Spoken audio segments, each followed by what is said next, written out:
that were devastated by Hurricane Helene just last September.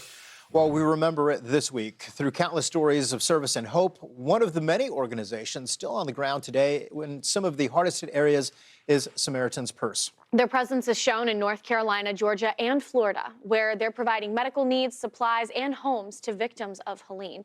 COO of Samaritan's Purse, Edward Graham, joining us now. Edward, kind of shed some light on this storm, especially knowing that the headquarters of Samaritan's Purse are in Boone, North Carolina. So this hits home in more ways than one. It's now been an entire year. How does this feel? I mean, it has to feel almost surreal, but also a little bit weary because you know it's still hurricane season. Yeah, thank you for having us on. I appreciate you, Holly. It's been a year. It's hard to believe it's been a year. It doesn't really feel like it because we haven't stopped working. You know, the day the storm hit here in the high country, I'd just been up in Mayfield, Kentucky, completing some of the last home dedications. We built about 80-something homes there after that tornado just devastated there. It was a beautiful day, and I came home and I landed in the rain, and it didn't stop raining for the next 3 days. And I tell you what, this storm, Helene, was unbelievable, and what it did to the high country of western North Carolina and parts of eastern Tennessee. But Samaritan's Purse, we started responding right away, doing chainsaw work, muck out work, tarping of roofs, but we also brought in helicopters. We had our own, we leased more, and NASCAR and other friends started giving up their helicopters. And the largest civilian airlift in history started taking supplies to cut off western North Carolina. There's a lot of work to be done still, though, and we're still getting after it, building homes, redoing driveways, mobile homes. It's been a project like we've never been a part of before. And when you think about the amount of acreage and land that was affected by this, for those who can't go there to see it, how much more do you think still needs to be cleaned out and rebuilt? It was a massive storm, and we had a ton of rain that happened before Helene even got there.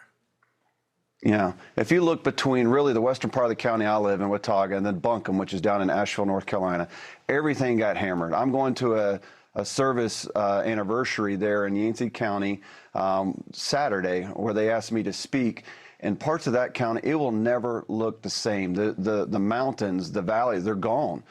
Beautiful green lush valleys are now boulder fields, and houses and homes and schools, churches were destroyed. And that's where Samaritan's Purse comes in. And for those that are uninsured and non-insured, we help rebuild. And so there's still years of work to do. We've built over 600 bridges and culverts and still doing it just to get to some of these communities so we can start working on the homes.